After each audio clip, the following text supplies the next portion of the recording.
city is on edge. You don't want National Guard on every corner. This is where the ask comes. I can do this on my own, or we can work together. You tread lightly this time. You're gonna make a mess. Yeah, well, I love making messes. Maybe there's some justice in the world. Someone cares about the truth. You make sure the right thing's done. It's bigger than the two of us now.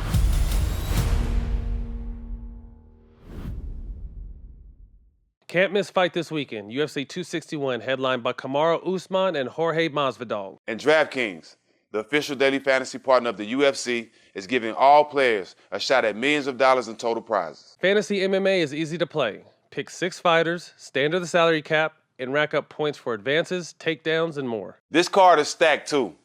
Usman versus Masvidal, but also Jane, Thug Rose, and Shevchenko. I'm excited. Plenty of action expected here, but if you're not into MMA, DraftKings has more money up for grabs with basketball and hockey throughout the week. DraftKings is safe, secure, and reliable, so you can deposit and withdraw your funds at your convenience. Download the DraftKings app now and use the promo code SMOKE to get a shot at millions of dollars in total prizes throughout the week. That's promo code SMOKE to get a shot at millions of dollars in total prizes, only at DraftKings. Eligibility restrictions apply. See DraftKings.com for more details.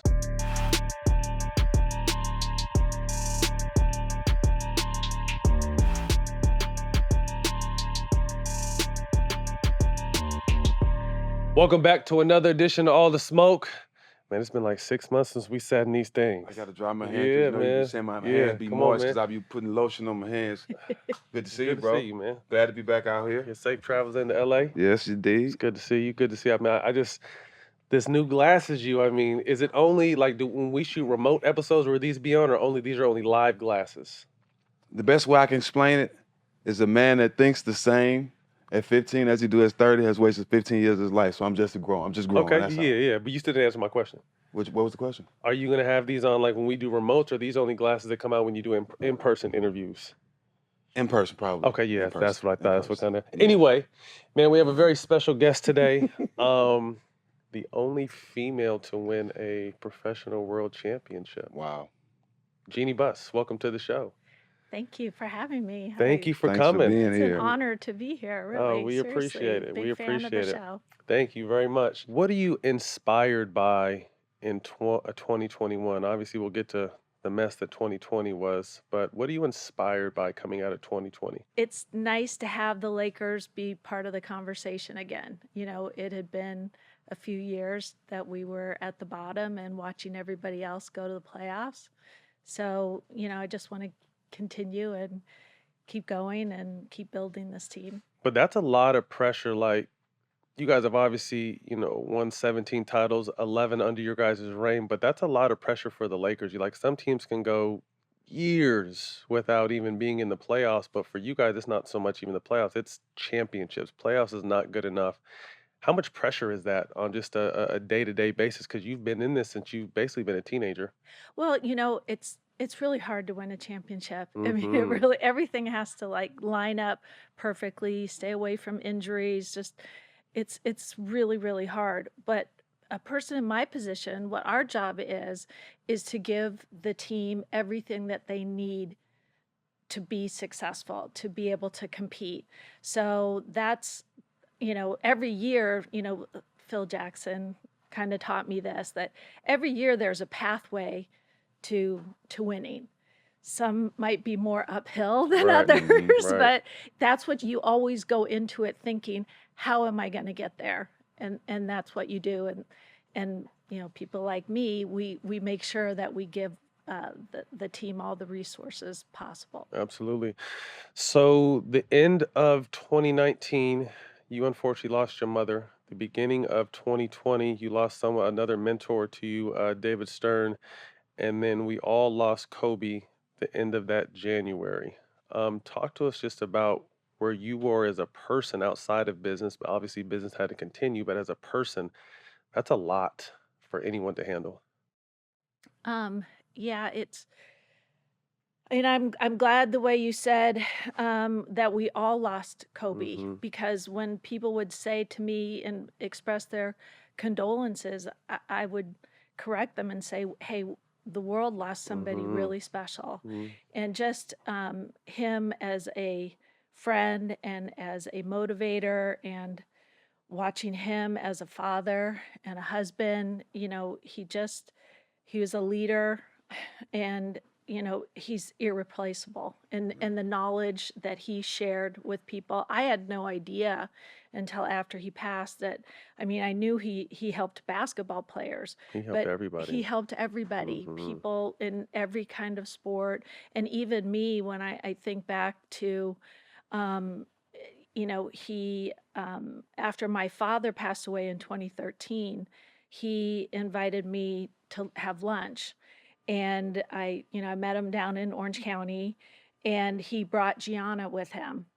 And he said, "I hope it's okay with you. I brought Gianna because I want her to see A a strong really woman. powerful woman." Mm-hmm. And I realized later that really what he was doing was motivating me. Absolutely. And he was somebody that I valued and will continue to value. And I hope that what he stood for, and the lessons that he taught people like me, I will continue to pass on to other people. And I think his legend will continue to grow. Yeah, we had an opportunity. One of his last, if not his last interviews, we went out there and interviewed him. And before we even got to the interview, he brought me and Jack into his office, and he was just so adamant on putting the first 20 years of his greatness to bed and being that next. What's my next act? The businessman, the father, the everything else he was involved in. But it was amazing to me just all the other things he was into. And he was, at the time finishing his, I think his second or third children's novel, and he had signed some Mm-hmm. books for me and the boys. And we asked him how he got into it, and just the detail he would give us, and getting a chance to play with him, the veracity the approach he took to basketball, he took that same approach to business. And Hmm. it was scary because he was such a competitor on the court, but he was even more competitive off the court, because Mm-hmm. it's like, okay, the Kobe I was in the past doesn't mean shit now. Like, I got to kind of reinvent myself and move forward, and that really just touched me. But obviously we lost. We all lost someone very special. We'll talk about Kobe a little later. Have you had time to reflect with everything going on with Cole? How you were able to pull off a championship doing all that? You never really recover from something like losing Kobe and David Stern, and for me, my mother, Mm-hmm. all in a short time period. But what happened was watching LeBron lead Laker Nation. That first game back at the end of January, he made a speech where he told Laker Nation, I'm strong, lean on me. Mm-hmm. And that's really what we did. Was basketball brought us, some kind of relief from our pain, the community coming together. And I don't think I ever really valued how important that was to keep going. Mm-hmm. And yeah, it's just a basketball game, but it has meaning because we're coming together to do Right. Mm-hmm. something. And so now we kind of get back into some kind of rhythm, and all of a sudden COVID shuts everything down. Right. And the one thing that was comforting us, being together, being basketball, Mm-hmm. was taken away Right. once again. And I think those months where we didn't know, the bubble hadn't been invented yet, and we were all just hanging, waiting, having to isolate, be away from each other, I think it made it worse. It really, I think, affected my mental wellness, and I All of wasn't it. sleeping well. I would wake up in the morning. I literally had been crying in my sleep. Like, Wow. it was that powerful.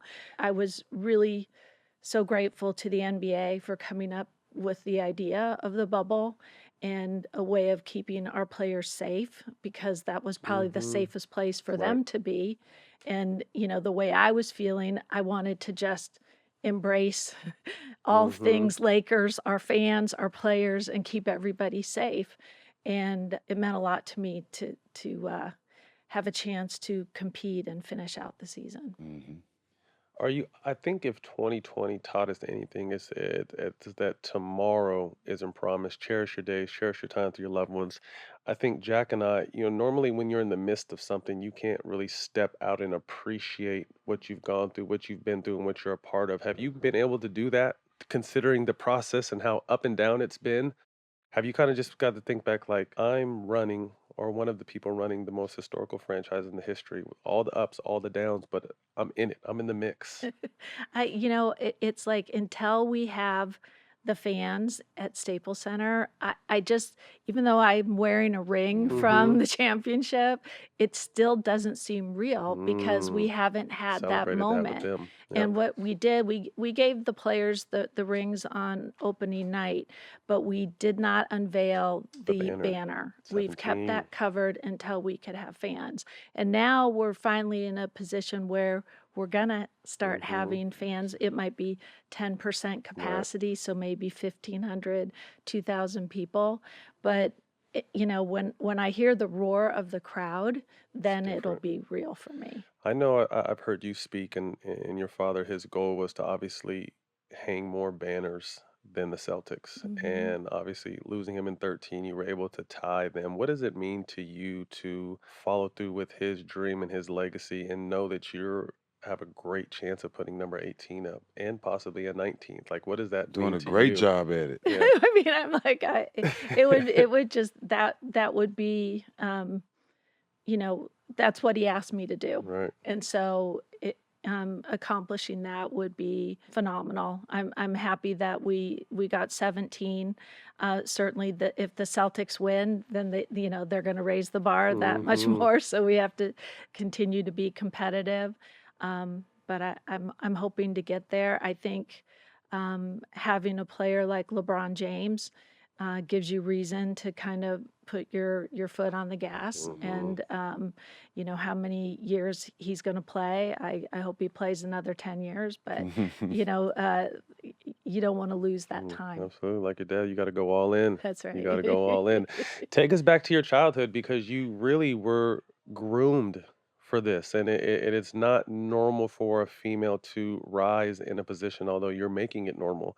But back then it wasn't normal. And you started by, being a part of, a tennis organization which your father purchased. And then I think roller skating We did situation. everything. And then that we were when we were studying it, what blew me away is your dad bought the Forum, the Kings, and the Lakers all for $67 million, which is insane now because obviously the value is astronomical. But take us back to your childhood and just realizing that you were part of something that wasn't normal. My father made his money in real estate development, and I thought that was that was the family business when I was growing up, and I thought that's what I would end up going into. But then he decided, because he was such a big sports fan, that he had this opportunity to buy the Lakers and the Kings, and the Forum where they played. And all of a sudden, the family business went from, real estate to sports and entertainment. So when you own an arena and you have a hockey team and a basketball team, that's about 100 nights a year. Mm, Well, there's another 250 nights that you gotta keep it busy. you keep it busy. Hmm. So any weird sport or any kind of entertainment, he put me in charge of. So we had roller hockey, we had volleyball, we did gymnastics, we did indoor soccer. We couldn't do arena football because Wasn't high enough. the scoreboard Hmm. was too low. And even when I was 26 years old, he sent me to Russia to negotiate with the government officials to get the Moscow Circus to come to America and tour. That didn't work out, but I mean, it was whatever it was. That's kind of what I did, and that was great experience for me as I continued on my path. Then in the last 5 years that we were at the Forum, I was named head of the arena operations. So it was a really good move for me because I was able to understand the nuts and bolts of how an arena operated and dealing with unions and putting now I'm on the other side. I used to be a promoter, now I'm on the other side. And that experience was so valuable as we moved to Staples Center and became a tenant in a building that we don't own or operate. I was named to my Laker position in 1999. And I remember when the WNBA was launched 25 years ago, David Stern went to my dad and said, well, it's kind of obvious, like Jeanie should run, Mm. the women's team. And my dad said to him, Jeannie's going to run the Lakers. Mm. Like I already have a Wow. job for Jeanie Right. to do. So, he really, his intention was always for me to be in the position that I'm in. Talk to us about your dad between, I heard you speak on when you call him Dr. Buss for business affairs, and then but you also call him dad. What's the difference between the two? Oh, very different. Dr. Buss, he got his PhD in physical chemistry, so he's a brilliant mathematical mind. And he was a great businessman. Led with compassion and empathy, but cutthroat. He knew how to make money, and he knew how to get right to the heart of a matter. And so, when dealing with Dr. Buss, you better be on your toes, because I mean, he could sit there. I would have a calculator, and we'd be going over numbers, and he was faster than my Wow, then you can calculator. punch it in. Yeah. Like he just, Wow. I didn't get that I didn't get that side of him, unfortunately. But that's why he was a great poker player as well. He just had that mind that numbers just clicked for him. So what about dad though? When was he dad? Dad,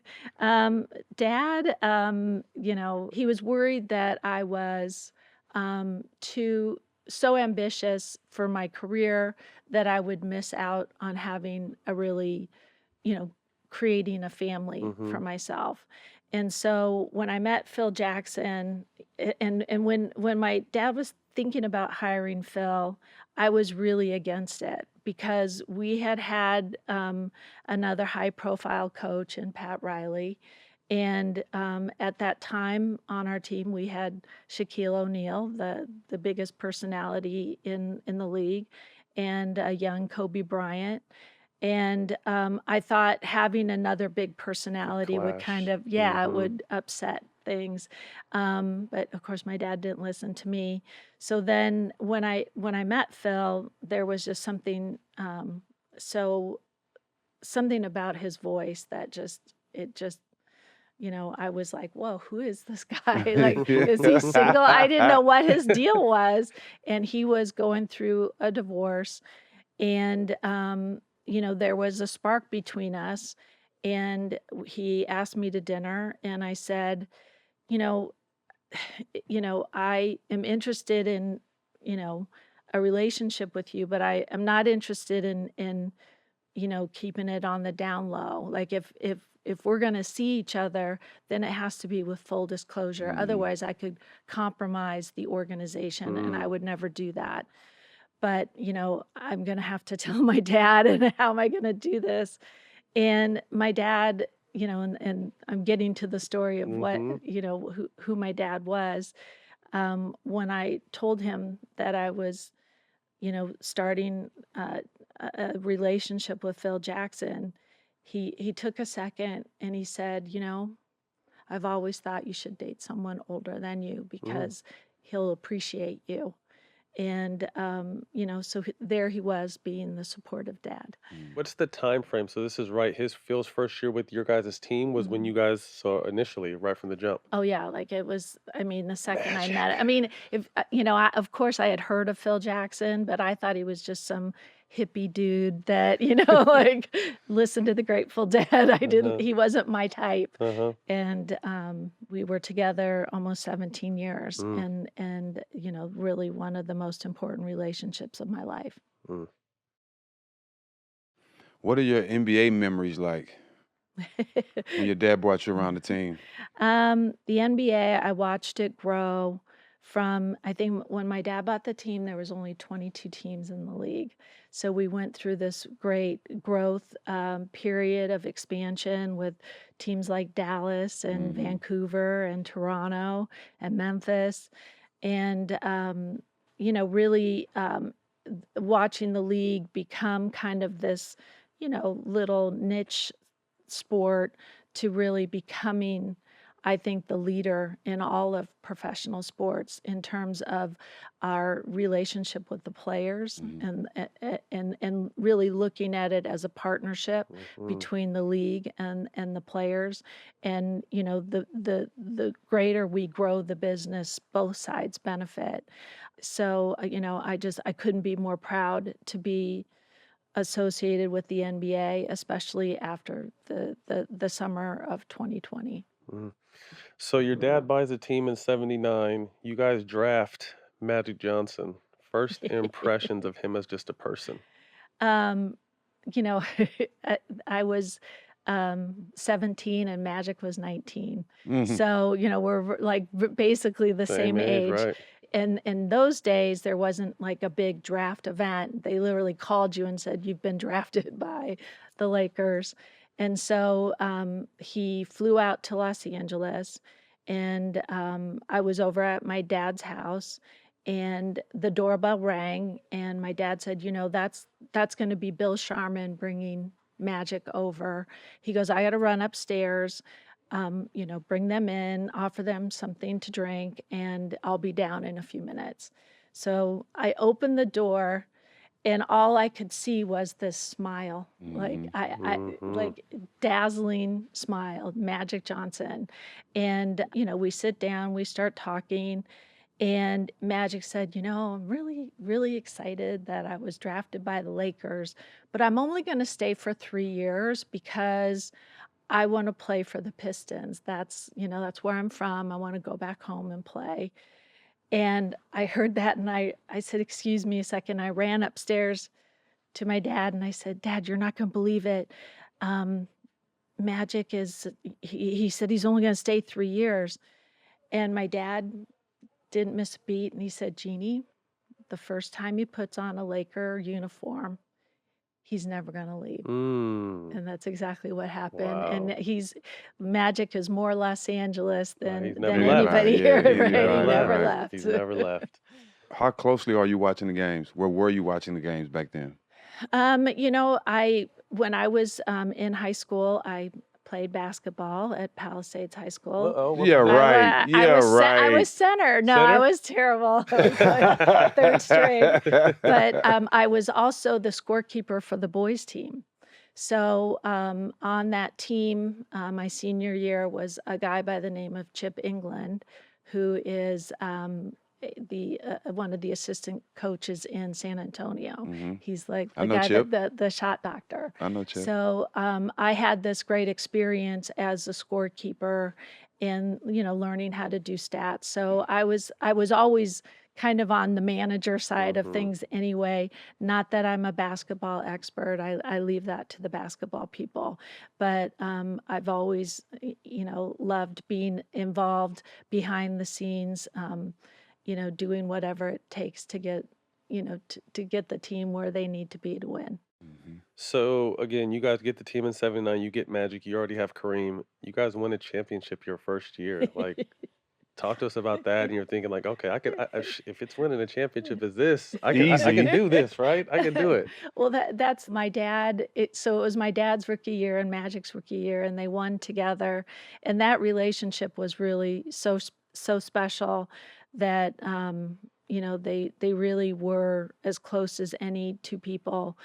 Their friendship, my dad's mentorship of Magic, because Magic wanted to learn the business. Yes. And my dad was a willing teacher.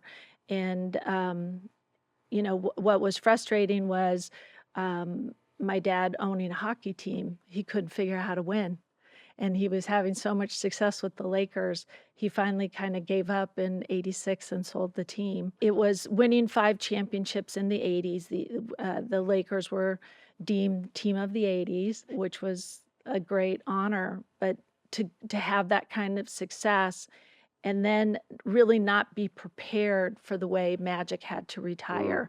People don't realize he's only 32 when he retired, and how many more years we had with him. I remember when Kareem retired, Kareem made a big announcement that this would be his last year, and so as he went to every city, there was His gifts farewell and tour. Yeah. his farewell tour. Um, the next year, because we didn't have Kareem, we got a new scoreboard at the Forum. So, because it was like, how do you replace a star? It's really hard. What can we do for the fans to keep them interested? Well, a new scoreboard with a video. That was like the first time we had That's video to serious. That's show, back in right? the 80s, right? Right. Yeah. Early So 90s, yeah. you guys are too young to remember that. But anyway, so when Magic retired, we had no notice. It was preseason, and he did his routine blood test, and that's how we found out. So as soon as they found out, he was, he could have kept it quiet, but instead he took that, and I'll never forget that day, that press conference.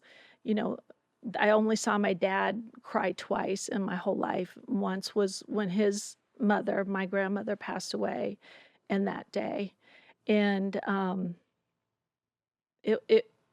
everybody was crying in the room, and everybody was leaning on Magic. Magic was the strongest person there. The person that was dealing with this face on was the strongest person, and he took that opportunity to be a leader, and we didn't know. Nobody knew. It was So new. so new, and we didn't know what the timing, how things were going to go. So we immediately retired his number, and thankfully, after a year or two, he was able to, play in the Olympics, play in the '92 Get the All-Star All-Star game, MVP. Yep. and then decided to come back. So we had to cover up his retired number so he could try to play, but it just really he never got back in that rhythm again. But that was devastating. So then now we're going into the '90s, and the team struggled. We missed the playoffs. And I remember praying one night and saying, if the universe ever sends us another player like Magic Johnson, I will never, ever, ever take that player for granted. I will do everything. And a few years later, there's Kobe Bryant. And the idea that Kobe, stayed with the Lakers his entire career, 20 years, we'll never see that again. The way the CBA works now, I really don't see a player's, first of all, playing for 20 years, and second, staying with one team for 20 years. Well, before we get... Hold on a go second. ahead. Speaking of Magic, year one, game 6. Okay. You remember that? Yes. Tell me what was your feelings about that game? Well, okay, so so people can refresh their memory.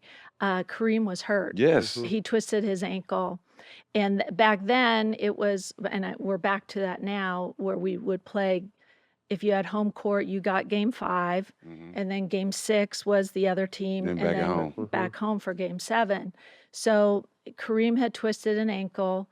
The thought was, don't let him fly, because it'll just Swell make up. the swelling Right. worse. And we can, We'll get him game 7. we'll get him game 7. And so everybody was like, okay, game 6 we're going to lose anyway. And the coach, I guess, was saying, well, who's going to play center? And Magic was like, I want to play center. And everyone's like, what? And he started at center and had one of the most amazing games ever. Yes, indeed. Unbelievable. Thank you for bringing that up, Oh, right? my. I've watched that game at least Yeah. 10 times. Yeah, that was great. Finals MVP too. And yeah, before we jump to tonight, there's a couple things. One, on Magic contracting HIV. Obviously, we don't ever want to have anyone to have it, but I don't want to say this wrong. It happened to the right person from a standpoint that he can handle it, teach from it, and save thousands, if not millions, of lives. Being able to be a spokesperson in the face for it, because like you touched on, It was so new at that time, Hmm. especially for a superstar and in the superstar of superstars to have Hmm. it. Magic Johnson, like I said, I think he really embraced it. Like you said, he could have kept it private. He could have tried to disappear, but he took it head on, spoke on it, advocate for it, and I think saved thousands of Nobody would have lives. handled it. No. No, I don't think so. Exactly. I I agree Yeah. with mean, you on that. and Arthur Ashe, who was a tennis player, had Yep. contracted it through a blood transfusion that he had gotten for another thing, and we watched him, Yep. and that's, you know, get weaker and weaker because that's what the disease, the progression of that disease did, and so we really, didn't know what the time frame was going to be, and here he is, as healthy and Big as strong. strong as he's ever been. Exactly. Real quick before we get to the 90s, what was Showtime Lakers like from a young 20 something owner of the team's daughter's perspective in LA? Because Showtime captivated the world. I think isn't there a series being done about that team?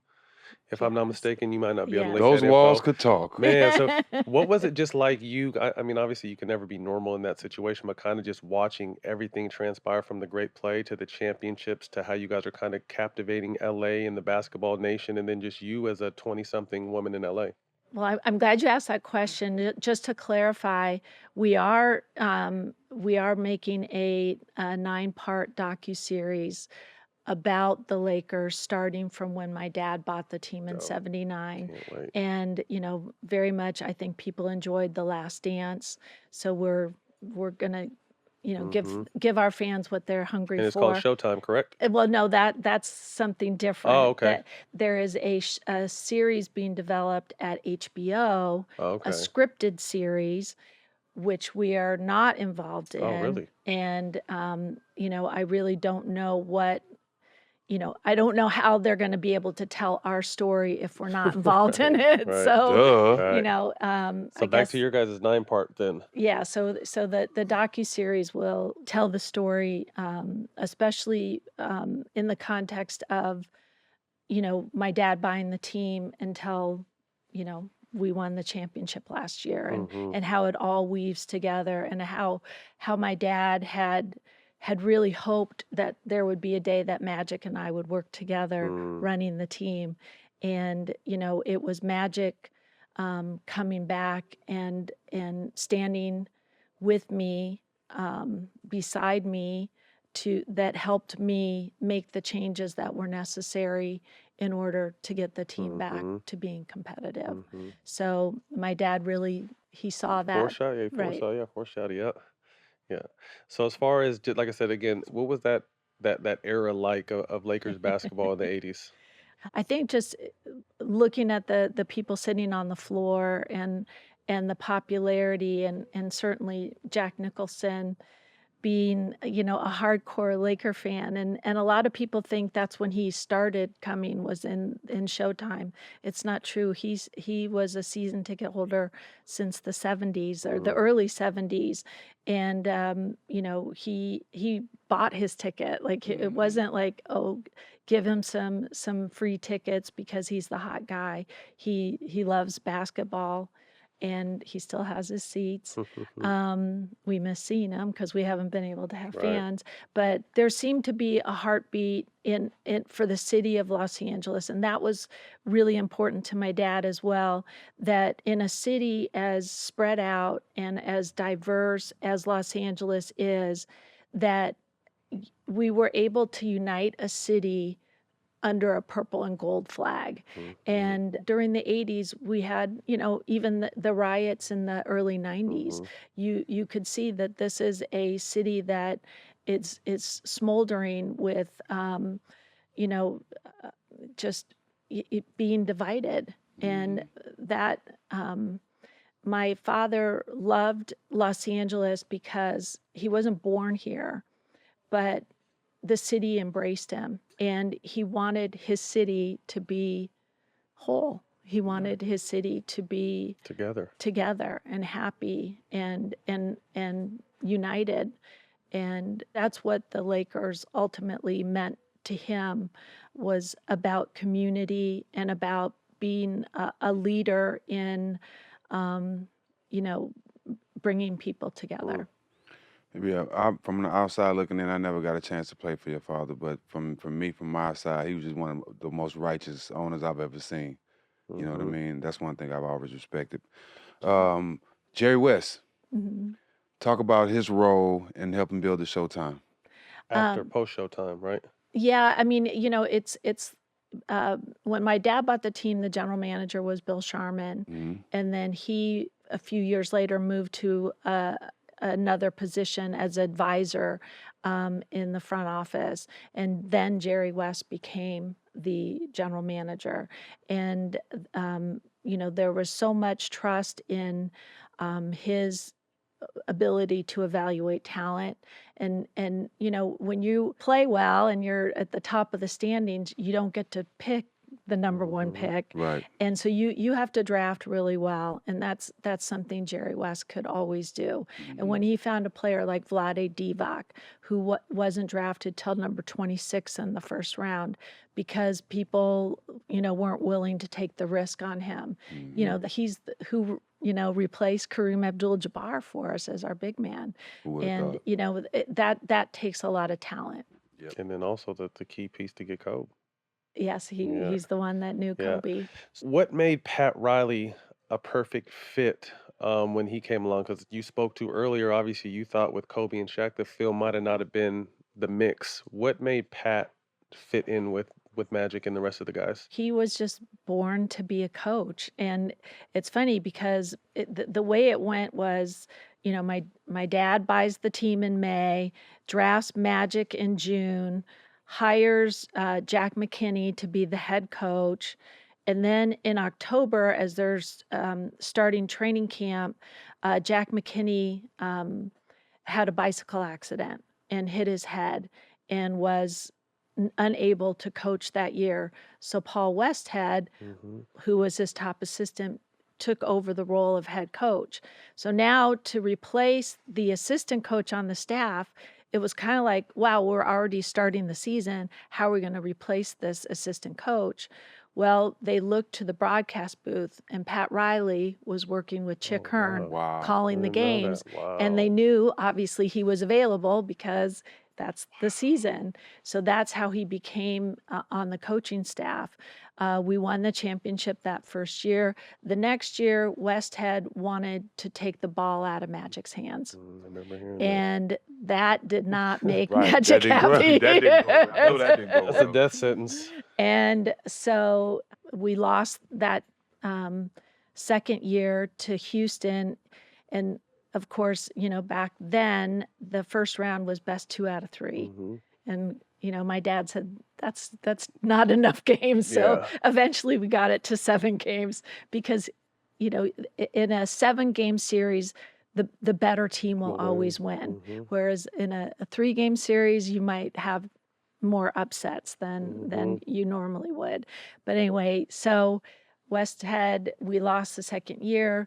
Now we're going into the Magic's third year, and Magic says to my dad, I'm not happy the way this coach is coaching me, and I want to, my dad said, look, you guys are leaving for Utah, go play the game there, and just we'll talk about it when you get back.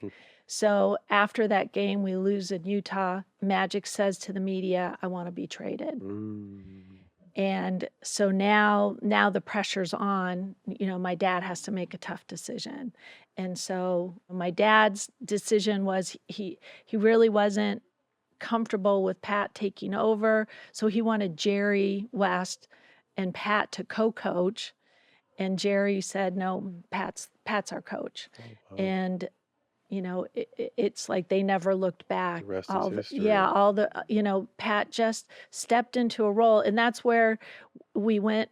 I'll never forget, like, seeing him, walking past him in the hallway, and we always said his nickname's Riles, right? Hey, Riles.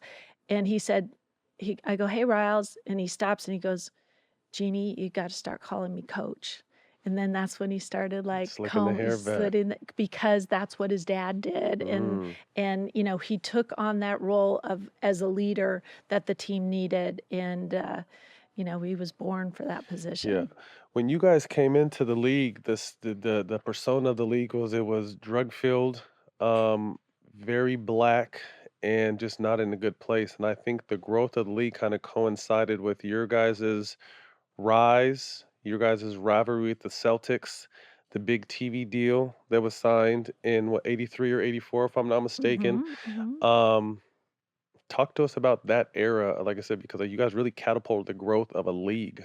Well, I think really it was, the rivalry between, Larry Larry and Magic. Bird and Magic, Mm-hmm. and it captivated a nation. And in the late 70s, the NBA finals were on tape Right. delay. Correct. Can you You imagine couldn't that? you You couldn't couldn't watch find them them, live. right? And so people wanted to see Bird and Magic. Then we signed a big deal with NBC Sports, and they really got behind it, and they helped build not only the league and the teams, but they knew how to build personalities. Mm-hmm. And that's when the players really Right. could Stepped to the shine, forefront, right? right? It wasn't just about the city that you were representing. It was about the players' personalities and sports marketing.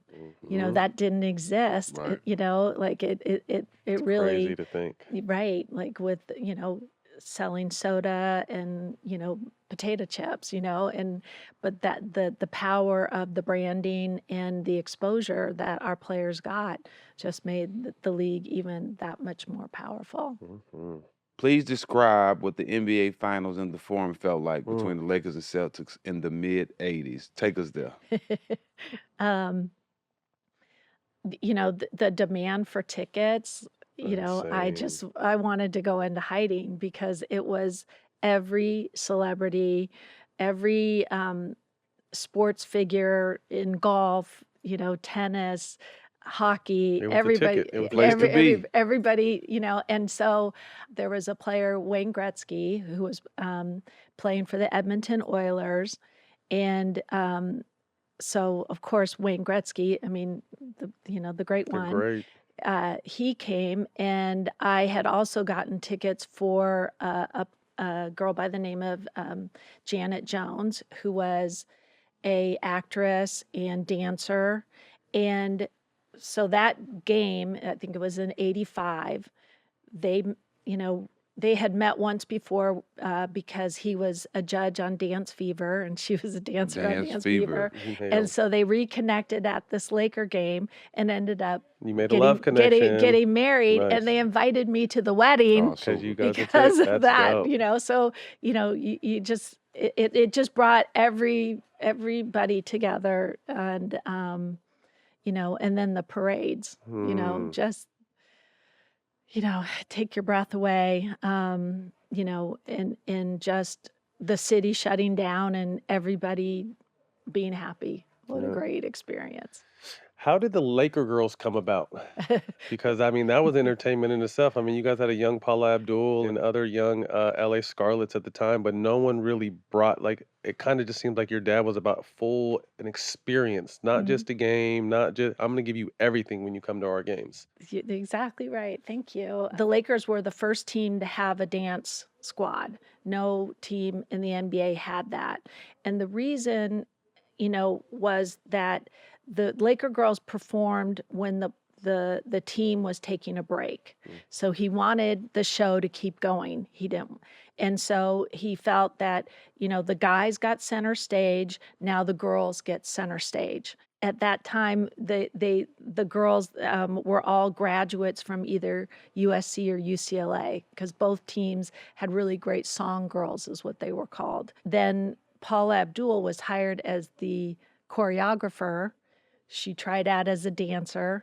And so she was the one who came up with these amazing routines. Oh, dope. And because of that, the Jackson family, Janet, all the Jacksons came to games, and they liked how she did her choreography. They hired her to do all their music videos. And then that led to her having a Own recording career, career, yeah. right? So, Wow. and she's still, just a gem. We love her, and, she's part of the Laker family. Absolutely. But it's great opportunities for the girls to dance, and they're not just on the court, they're ambassadors Oh, out absolutely. The in The Laker the girls, the communities. Laker girls. Oh, Oh, they're you said legendary. The Laker girl. Well, the Okay. Laker girls and the Cowboy girls are like the two historical, what do you call them, dance song, whatever you want to right. call them, like figures next to the team, and obviously Lakers being huge. Let's talk about Kareem passing the torch to Magic, but let's talk about Kareem because I think obviously as great as Magic was, I think Kareem gets overlooked a lot in a Yeah. lot of different conversations. How important was he to you, your guys' franchise? I mean, he still is a valuable part of our franchise today. He is an advisor to our, you know, to me, to all of our executives use him as a resource. But I agree with you that he is often, you know, just because I think his personality really wasn't. He wasn't. He wasn't a big media guy. He was to Yeah. himself. Yeah, I was Yeah. more Mhm. introverted and thoughtful in how he approached things. And I don't think a lot of people realize he played till he's 42 years old, and how he took his craft very seriously. An intellectual, brilliant man, and really, somebody who's stood for the right things his entire career. He's been a leader, and the idea that, he started in Milwaukee and then, wanted to come back to LA where he played college at Mhm. UCLA, really was, important for the Lakers franchise. It was before my dad bought the team, Mhm. and his chemistry with Magic was so great because Magic deferred to him and respected him, and then did all the media so he didn't have to. Mhm. So it Mhm. was really, they matched it Nice really duo.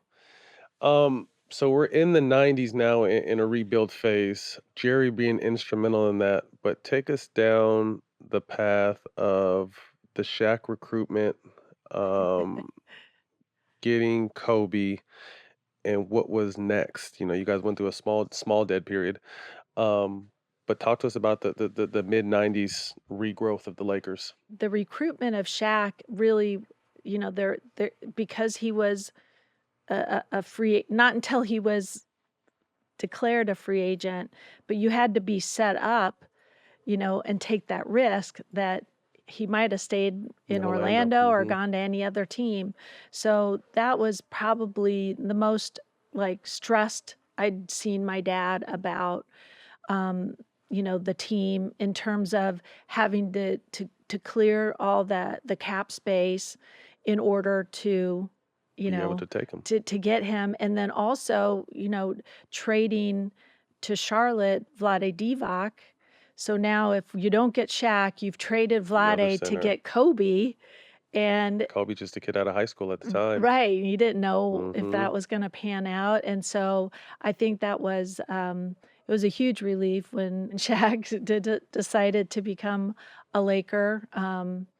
And you know, it just what a what a tremendous personality, and so much fun to work with. We just had him on the show 2 weeks ago. Character, I got a chance to play with him, so yeah, we get it. Yeah, he's an entertainer. Yes, absolutely.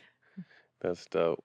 Memories of what it was like to going through the Sign Shack. He was the the best player in the league, and the Lakers had this tradition of having Big to man. have a big man, Hmm. and you know he was the best that you could get, and we're just happy he decided to sign with the Lakers, and then now building a team around him. Hmm. And but it took 3 or 4 years till we really started to get going, and there was a couple wasted years maybe Yeah. of his career in the mid to late 90s where we really didn't do a lot in the playoffs. You touched on it a second ago, but what are your thoughts when you guys are able to trade Vladi for Kobe? A kid fresh out of high school. Um, you prayed that if you ever got another heaven sent, such as a Magic Johnson, and you're able to land a Kobe Bryant at 18, fresh out of high school. What was that like for your franchise? Well, my dad was really close to Vlade, and that was that was a big leap for my dad to take. He he he really didn't like losing Vlade, um, and he had to be convinced it was the right decision. And Kobe. It's funny because it's like we're all so used to Kobe with all his great accomplishments, but he wasn't Rookie of the Year. Mm-mm. You know. Mm-hmm. It bothered him too. When we had We him on the talked show, about it it. Yeah. bothered. Like he sat and he was pissed, and he felt like he could have did so much more. He saw his the guys he came in the draft with doing what they were doing, and he said it really hurt him that he wasn't getting a chance to really show who he was. Yeah, I mean, they made sure he wasn't going to be a starter. They Hmm. made that decision instead of throwing him in there, and that was brought up recently because the passing of Elgin Baylor, another Laker great, who was the only Laker drafted that was a Rookie of the Year, which Oh is wow, really hard for me that's to crazy. believe that, right? Wow. But such is the case. Mm, mm, mm. How did Shaq and Kobe pairing evolve in your eyes? Shaq and Kobe, that's could be a whole show in itself, right? Ren and Stimpy. They're just two different approaches to life, I think, and a match that on the court could bring out the best in each other.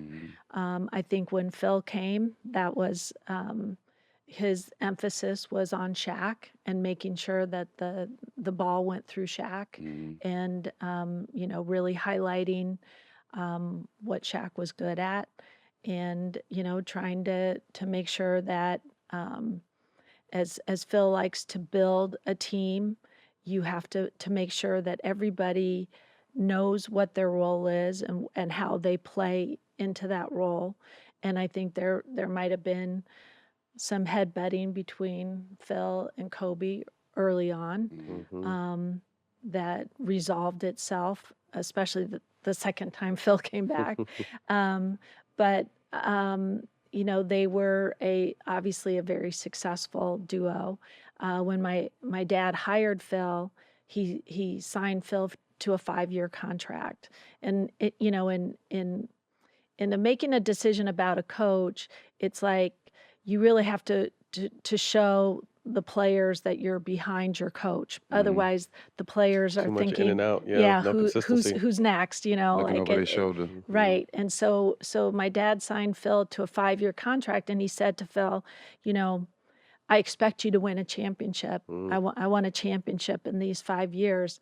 And Phil was like, why wouldn't you want 5? Mm. Mm. Like, Mhm. and so, Phil ended up winning his first year with the team, and they went and won 3 in a row, which is really hard to do, Yep. really, really hard to do because you have to stay healthy.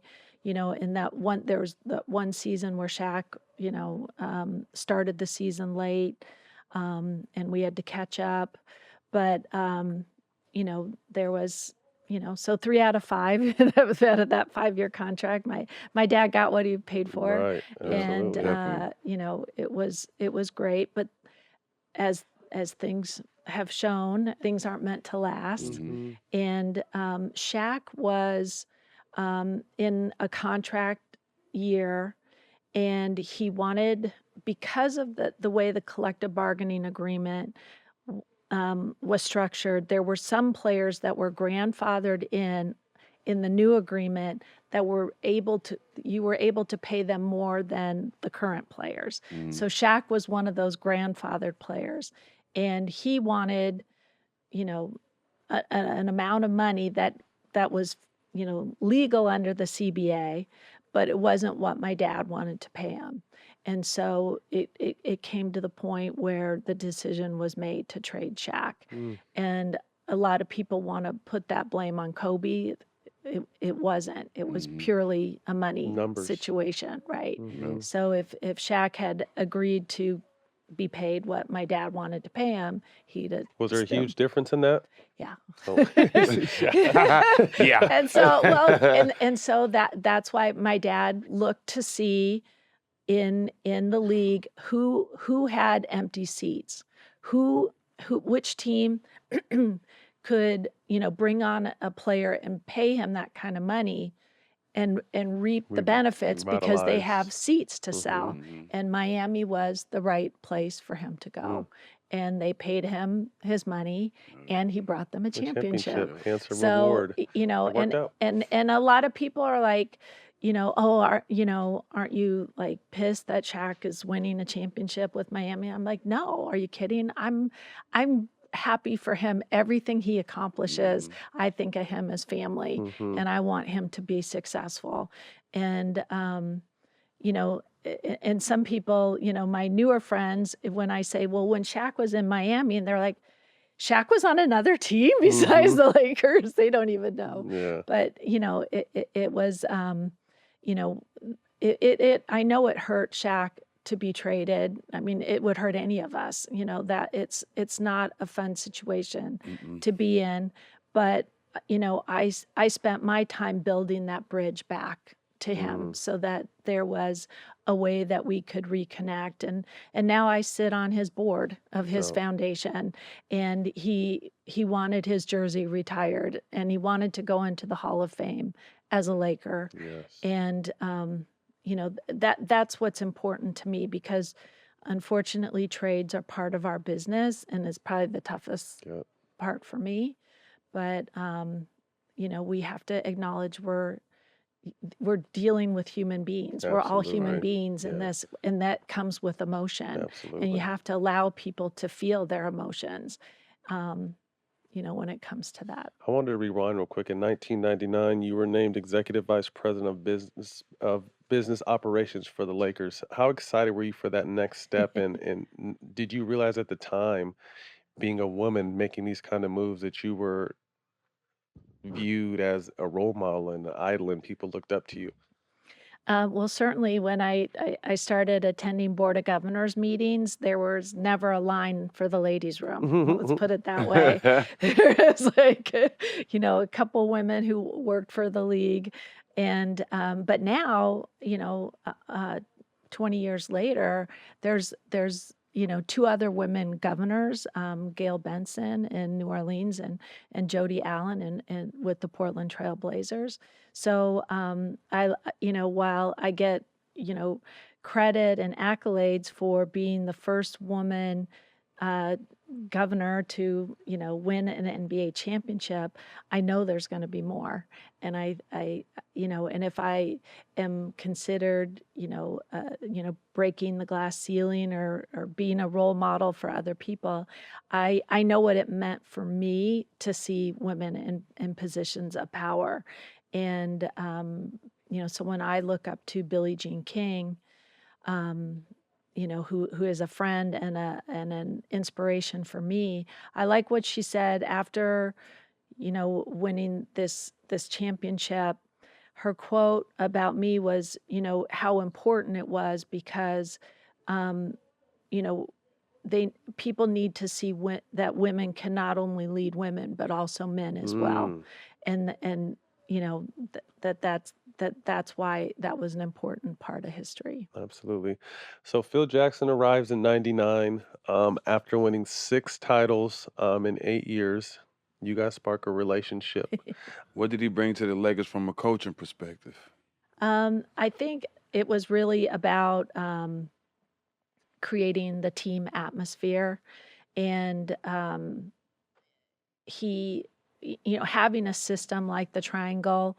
Like, the triangle's been maligned many times, but you guys can talk more about the basketball aspect of what the triangle means.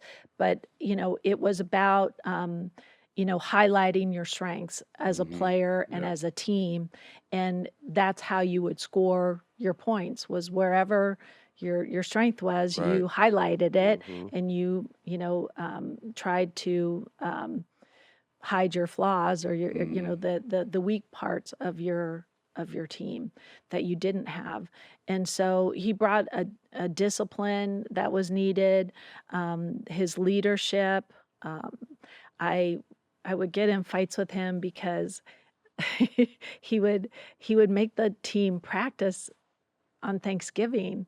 And I was like, I finally snapped at him. I'm like, why are you doing this? They just got back from a road trip and, they're tired. Like, why do you bring them in for practice? And he goes, first of all, they'll have plenty of time to be at home with their families and have Thanksgiving dinner. He said, but I'm building a family here and they Mm. need to know that. Mm, And that's what families do. They're together on holidays. Mhm. wow. So that's why we need to be He was a together. winner though. He was just a winner, Right. bro. Well, if you think about what he did his first 3 years to win three in a row with them, but coming off 6 and 8 years with the Bulls, Hmm. so he won what 9 to 12. championships in 12 years. Yeah. And I mean, I That's unheard of. insane. You know what I mean? And the one thing I got a chance, It's the last name. when I was with him, I got He his, always liked yeah, you as a player. You yeah. know that, right? Right. I got his, I got his lap, was blessed enough to play his last year when he went through the cancer and everything. But the Mhm. one thing that his approach was in, like the mental aspect in the game was the most important aspect. And we would meditate and talk, and he would play these chime, like he would just do some shit. You're like, well, fuck, it's got to work. It's Phil Jackson. But like it Hmm. really, like looking back on it now, it was just really like it was strengthening your mind. He would give you books to read. Like he really thought the mental, I mean, once we get to this top level, I mean, everyone can pretty much do everything, but what's going to set you apart is your mind. And that's what Mhm. he really, really focused on. How do you think he helped push Kobe and Shaq to be their best on the court? Because that was the one thing I found when I played for Phil. Phil would talk to Kobe like he would talk to the 12th guy. Like Phil didn't give a fuck. Like Hmm. if Kobe was bullshitting, Phil would be the first one to tell him. You know what I mean? But he said there was no favoritism or anything. Like obviously Kobe was our best player, but he was treated like everyone else. But how do you think he was able to push those two guys in particular's buttons to get them to gel on the court? I think that's you said it well when you said pushing their buttons. Like Mm-hmm. he knew Yep. how to reach each person, and I think he understood Shaq as a big man because Phil was a big man, and the importance of respecting the big man. And he managed that situation very well, but it was tough, Yeah. Mm-hmm. because Kobe was just becoming this beast in terms of his playing ability. And you needed to keep Shaq motivated, Yep. and that's two different Right. personalities and how you keep them motivated. And I think that maybe frustrated Kobe, that Shaq maybe was a little bit more babied or not called out as much. But I wasn't in the locker room, so it's hard for me to really explain. But there were times that Phil was very frustrated with both of them, Hmm. and wanted to really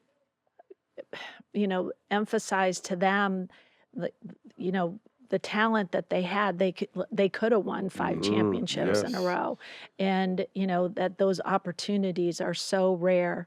But both of them being young, Young, you don't get it. they didn't know. They didn't know. Knuckleheads, you And don't get it. he did the best he could. But I have to ask you, do you remember the book he gave you? I don't.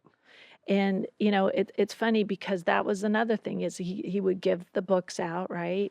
And guys would make fun of it, and just Mm-hmm. leave them in the locker Yeah. room.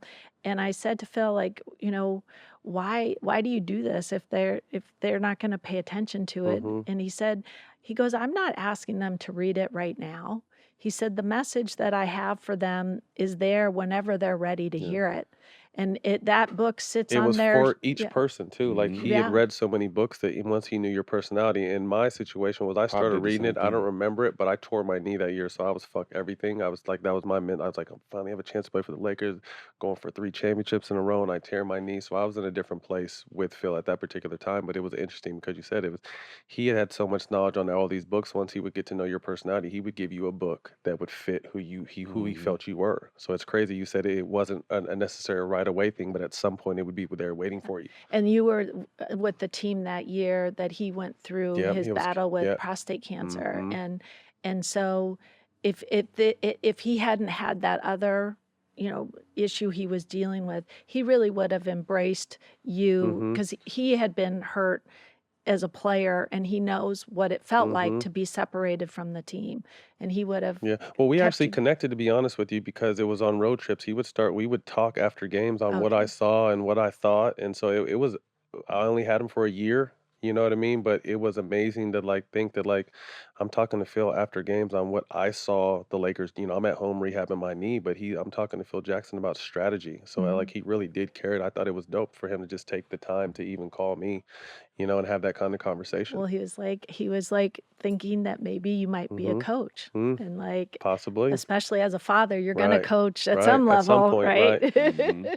Talking about you and Phil in particular, how much was it basketball talk all the time, or actually, hey, let's not talk about basketball. What's let's talk about us or whatever else, anything but basketball. Was there a balance, or was it a lot of basketball? There was a lot of basketball, and like we would be watching games on TV, and like, not just our, obviously not our games because he'd be there, but, other games around the league. And then he'd stop something and he'd rewind. He goes, okay, watch this. And I'd Mm-hmm. be like, what am I looking for? Like all the nuances that he saw, Mm-hmm. like I am not uh, sophisticated of an eye for basketball to see those things. But what I think made him most upset watching games around the league is when coaches made mistakes. Mm-hmm. That really, because when a coach makes a mistake, it hurts the players. Like a coach should never make a mistake that's going to affect The the players, team, right? the players, Mm-hmm. and lead to a loss. And so it was always interesting to see the coaches that he liked and who he respected. And of course, then there's referees, so don't even go there Right. because I don't like Right. those Oof. conversations. But we would be at dinner, and he'd be diagramming things with the salt shaker and I and I'm love it. like, oh, please, not this again. I love it. So you guys went through some down years, 04 to '07 in particular. Talk to me what you saw from Kobe as a growing up man and leadership kind of changing him, because you could say whose team it was, possibly Shaq's team. I wasn't in those locker rooms. It was Shaq, but now Shaq is gone. Now, obviously, it's Kobe's team, and there's a lot on his shoulders, and he takes a lot of pride in that. What did you see as a man, his development as a man and as a leader during those down years He was a strong leader and he wanted to win. His at all appetite for costs? winning was um, like all consuming. And so, because the year that Shaq got traded, Phil also was let go. And so now we hire Rudy Tomjanovich. And, it was the time that I was with Phil was I kind of became like the team mom. Like I was more around the basketball side of Mm-hmm. things. I'd always been on the business side, but I really wasn't around the team that much. And so when he was gone, I just kind of lost that contact and continuity with the team. But I could see that Kobe wasn't happy, and we weren't doing well. And Phil took that year to travel to Australia and New Zealand, take a trip that he'd always wanted to take. And I didn't go with him because I had a job. I had to Mm-hmm. stay and work. And so, Rudy ended up stepping down for health reasons. And they put Frank Hamlin in as the interim coach to finish out the year. And I was like, oh, now, what are they going to do now? Who's going to be the next coach? And there was a game, I forget which game it was. It was sometime in January or February. And I was watching the game, and it was end of game situation, and Kobe was running the huddle, and he called a play that was Phil's play. Mm. And it was like the what the F What the play, fuck? Yeah. right? Mm-hmm. And I was like, all of a sudden I thought, oh my God, he he's running a Phil play. Maybe there's like a bridge here that we could bring this back. And so I started working on Phil, like, hey, would you ever coach again? Are you going to coach again? How hard are these conversations for you to have though? Because like it's the business of Right. Jeanie. It's the This is worst. also my boyfriend. Like, where is there a It's like the boundaries weren't good, right? And I felt so protective of Kobe. Right. Like, I wanted Kobe to What was have best for him. what was best for him. And I even asked Phil, like, I don't know what they're going to do next for a coach. I go, who do you think would be best for Kobe? And he goes, me. Mm. And I'm like, okay, well, now I have to float this idea to my dad. And like, is there any possible way of bringing Phil back? Because when my dad made the decision to trade Shaq because of the money, Phil said to him, I think you're making a big mistake. Like Shaq is the most dominant player in the league. And my dad said, well, I'm glad you feel that way because you're not going to be coaching this team anymore. So it didn't end badly, but they weren't on the same Right. page, Mhm. right? So now it's like, how is this going to work? And I think, after having an organization that had Phil at the helm and things ran really smoothly, to going into chaos, having a coach quit in the middle of the season or step down in the middle of the season, that it was those good old days of Phil Jackson weren't so bad. And so they, came back together and Phil returned as the What year was that? What year that did was Phil come back? 2006, Six, 2005-06. So Okay. Phil only missed 1 year. Okay. And so now it's like, okay, how do we make sure that things are, good with Kobe and Phil? Because there was a And little, well, there was a Phil, little, there was a little, he came out with a book. the book. Phil, Right. Phil, Right. Phil like is a writer, Right. and so he kind of talked about coaching Mhm. Kobe and what it was like. And I was like, oh no, how's this gonna work? And I remember what we decided to do because Hurricane Katrina had just happened, and there was a dog rescue here in LA that arranged to have dogs brought from this area where, there was all these, people had lost their homes, they couldn't take care of their pets.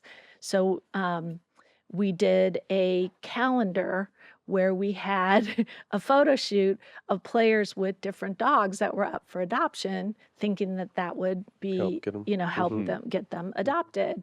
And so that was the cover of the calendar was Phil and Kobe and a dog. And it was kind of like, that's going to ease Brought 'em the together, tension. right. Like this dog, it would be like, and doing Yeah, that's something funny. positive and helping. They both wanted to win. So that's always what their common Ultimate, ground right. was. I Mhm. mean, I could do whatever I could do, but it was their two basketball minds that just meshed. Two of the best. And so then, that year, the team that we had, we almost beat Phoenix in the playoffs. Were you on that team? Mm-mm. No. Okay. Mm-mm. I'm trying to think.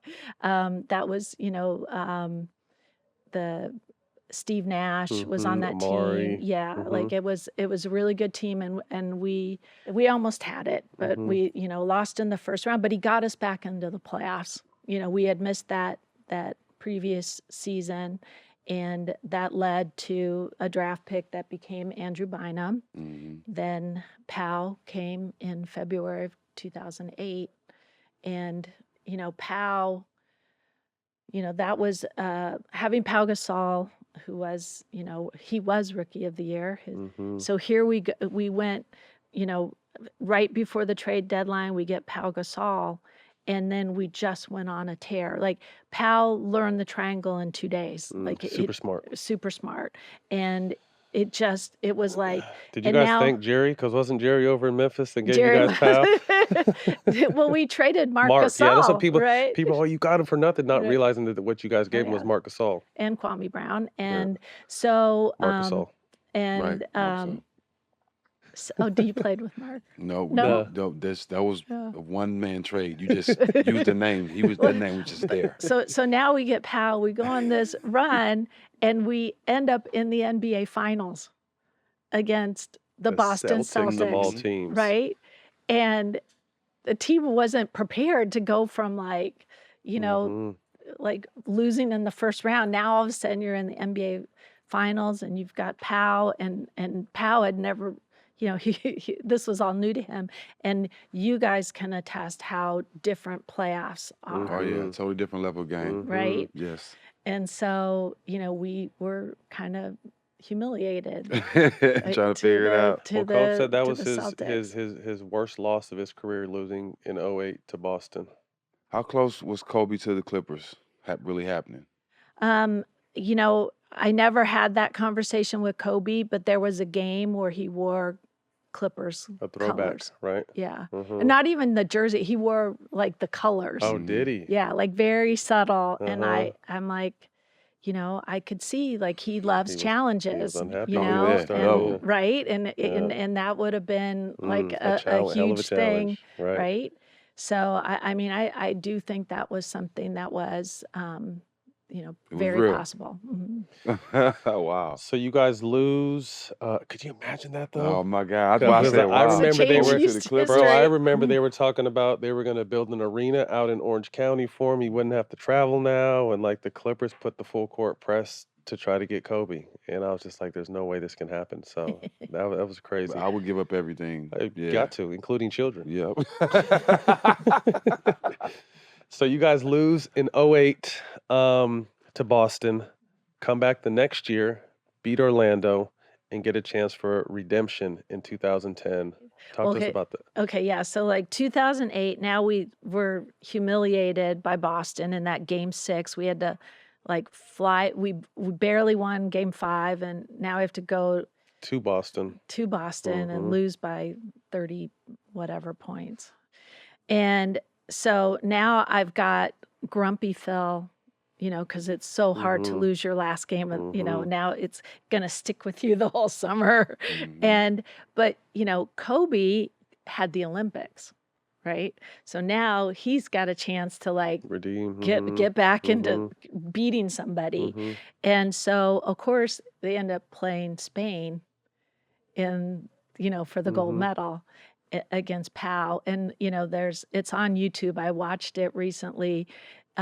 Him, you know, uh, just kind of leveling Pau during the game and just kind of standing over him like, this is what This needs to this, happen. yeah, this Because is who Pau you got, need you to don't be. want to say it, but Pau got bullied. Pau got punked a lot, but Kobe took that shit personal. And Kobe it was always out of love, but he was tough on Pau because he saw how great Pau was. And I think Pau had spoke on how Kobe kind of molded him kind of into a different mindset because Pau was always so talented. But I remember Boston, they just tried to punk him. Yep. KG, Perk, all them dudes, and that's They what they did. did. And Kobe fucking hated that shit. So when it happened in the Olympics, I Yeah. remember that. And I was just like, Pau, this is what the fuck needed to happen.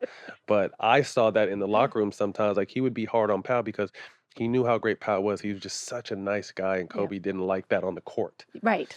Yeah, you can be nice off the Yeah, he court, didn't like right? that shit on the court. Well, then when, we were getting ready for that next season, Kobe hung his gold medal in Pau's locker just to remind him, So right? cold. Right? Only Kobe. So Only Kobe would do some shit like that. So now we get back to the NBA Finals, but it's against Orlando, and it's funny because we ended up afterwards having Dwight Howard on our team, and that was, Orlando was Dwight Howard's team at that time, and we're playing them in the finals, and it was just, it was great to be redeemed and win that championship. So now the following year, we get back to the NBA Finals, and this time it is against Boston, and it is, the way things should have been. Mhm.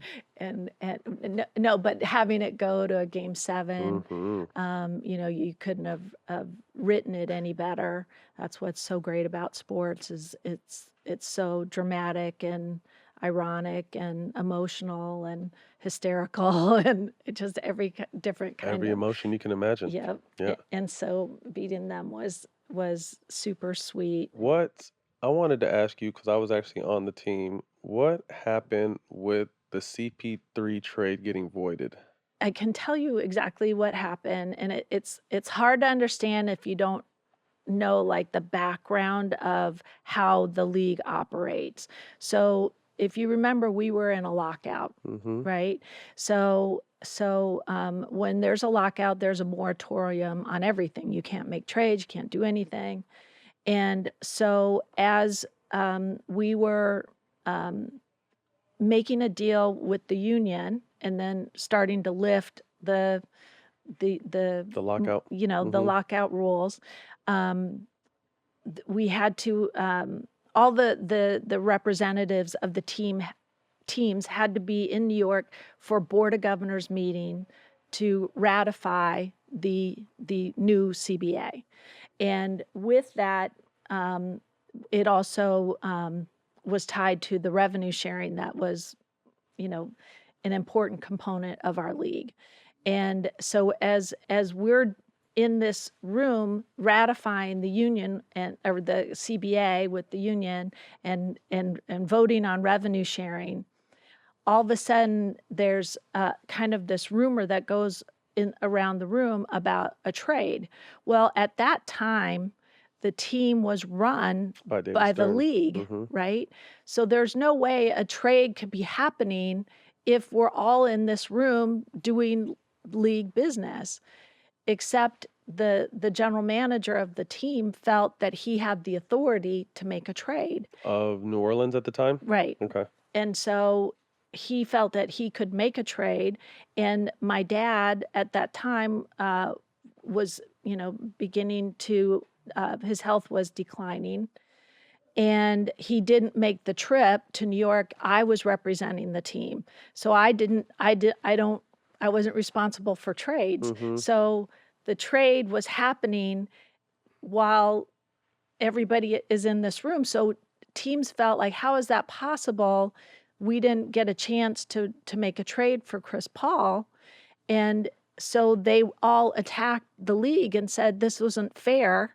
We didn't all get a chance to But he wasn't going to you guys, so it doesn't matter. But it, go ahead. but it Right. I understand what they're saying. like David Stern didn't reject the trade as commissioner. He rejected the trade as governor of the New Orleans team, right? Because he wasn't asked permission to Wow. okay the trade. But the general manager, when they said we're going to have a arm's distance from making basketball decisions because we're the league, felt that he could make that decision without having to have Mm-hmm. someone Stamp it. stamp Mm-hmm. it. So like it wasn't the NBA trying to keep Chris the away. Lakers from Chris Paul. It was about him. David Stern had a responsibility to make sure that it was a trade that he would approve. So now he just calls off the trade and wants everybody to cool down because now you had a lot of teams thinking there was some funny business going on, but it wasn't. It was just by coincidence how things lined up. So now our front office decided to make a different trade and traded Lamar Odom to Dallas. So now you can't resurrect the trade because you just broke up the pieces that made it. Mm-hmm. And so now it was everybody was trying to get Chris Paul, and the Clippers offered the best deal. Yeah, that was crazy because I remember being on the team and I remember guys that were involved in the initial trade. I mean, I think Pau was talked about. LO ended up going to Dallas and the trade got vetoed. So it just had a crazy energy in the locker room. Yep. You know what I mean? Because I remember I was with Kobe talking to Chris, like, oh shit, look out. So basically what you're saying is if the GM of New Orleans would have kind of just took his time, Yeah, it would have happened. yeah, He's speedballing. yeah. Wow. So it really, I mean, the league isn't against the Lakers. Sometimes Because I Laker never knew that fans whole would. story, and that's what I thought. I'm like, dang, how did David Stern void this? Like, he's never done that. Right. when it was Right. acting governor of the team Right. that he did it as. Right. Wow. So massive changes occur in 2013, not only on the basketball front, but in your personal life. Unfortunately, you lose your father. Mm-hmm. Kobe tears his Achilles, and Mm-hmm. you guys kind of start a drought of bad basketball that no one in Laker land is accustomed to. Talk to me not about the basketball side, but about the personal side and how hard that time was for you. It was difficult for me, losing my dad, and then Phil decided to take a job in New York. So now I've got to stay back in LA and do my job, and Phil is now moved to New York, and I felt, you know, it was a challenging time for me personally. And my dad, when he passed away, I had left my brother in charge of basketball and myself in charge of business, and he wanted us to run the team together. And whatever my dad wanted is what I wanted What to you do. wanted, right? And so my brother and I really saw things very differently about the team and how things should operate. But, um, you know, I said to him after, missing out in the playoffs, I said, we had a family meeting with all of my siblings. And what my dad did was, you know, really difficult to do when you have a asset the size of that, the The value Laker, of the Lakers. um, it's really difficult to transfer that to the next generation because of inheritance taxes. And so he knew he wanted the family to keep the team.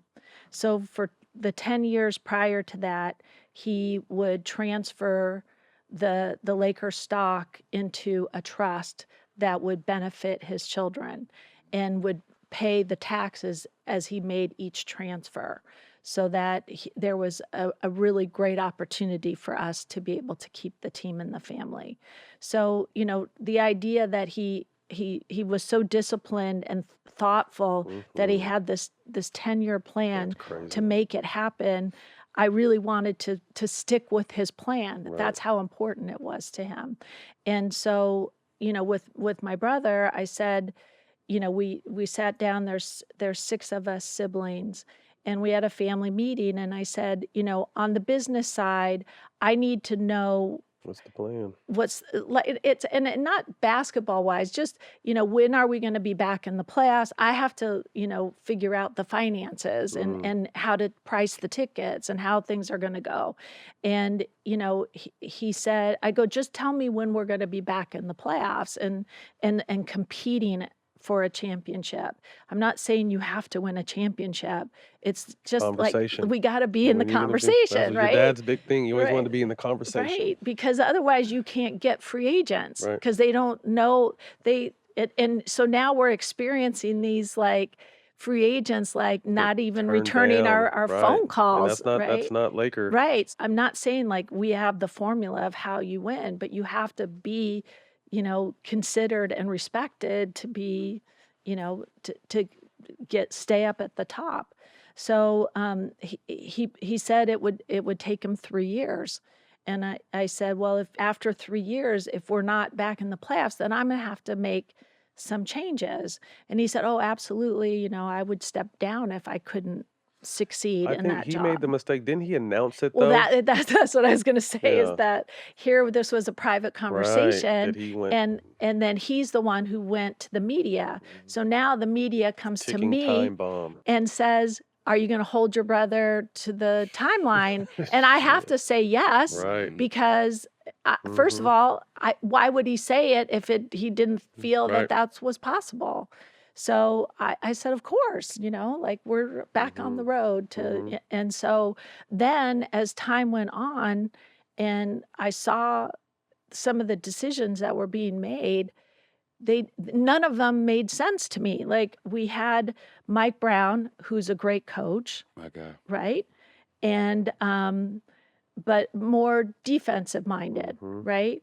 Now you fire him after 18 months and you hire Mike D'Antoni, another good coach, Offensive Offensive line. but minded. offensive mind, like your Not roster a can't grip of change. defense. Couldn't Right. get crossed over in the phone booth.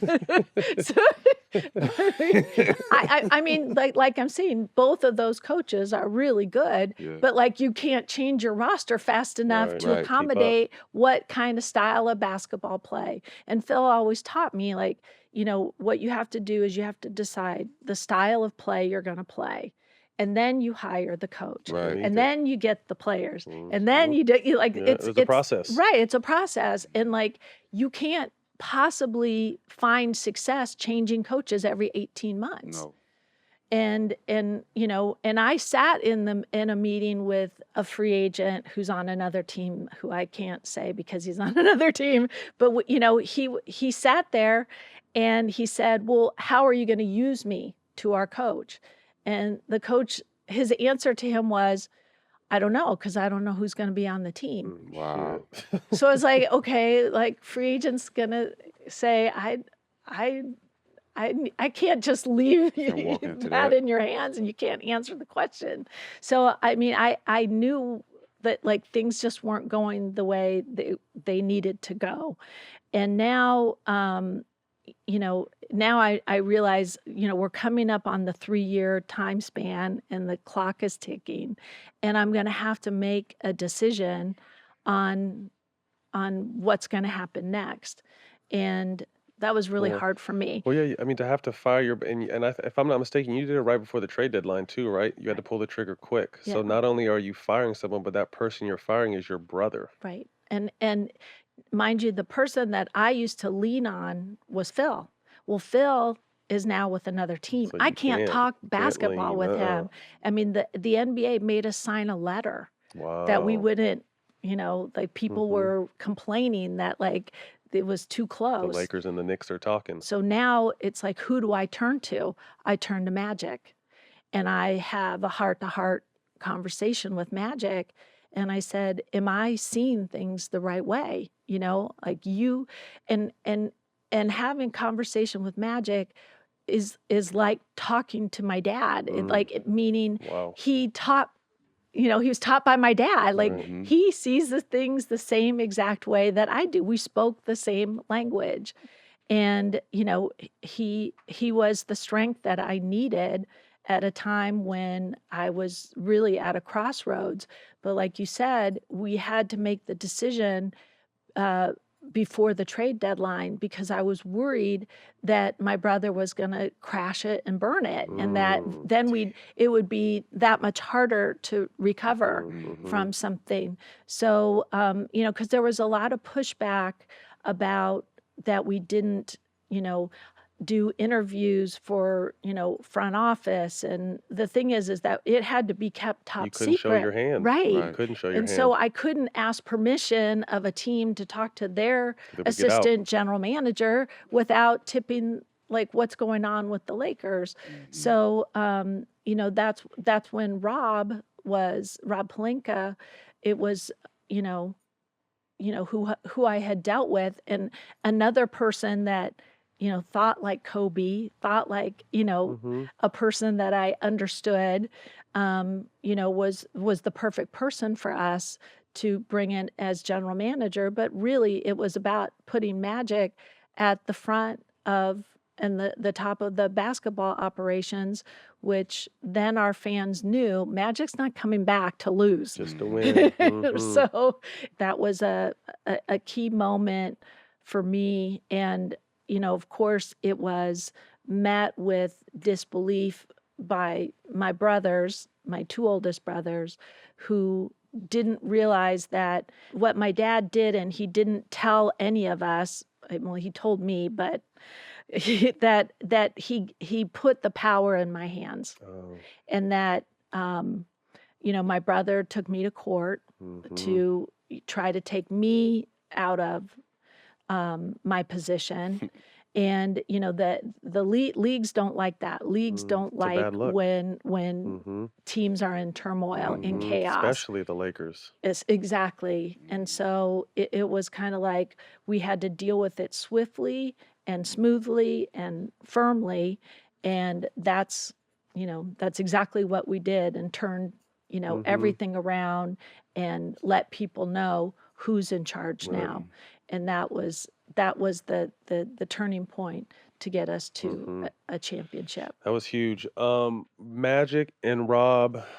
Magic obviously standing by you in that tough transition. Rob coming on board, and then there was being a little friction between them. You spoke on. I think there was some cracks in the ship, and there was some leakage getting out. You guys were able to fix that. How tough was it to have knowing Magic the way you do, and the love you have for him, and then him kind of stepping away publicly, and then kind of have a whole nother wrath coming at you? How tough was that to deal with? It was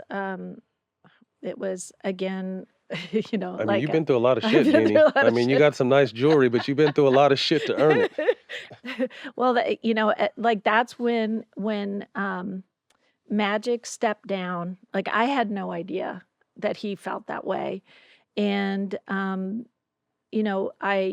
I would never want Magic to be in a job that wasn't fulfilling to him or that he wasn't happy in. So I just wish he would have done it a different way because that it took me off guard.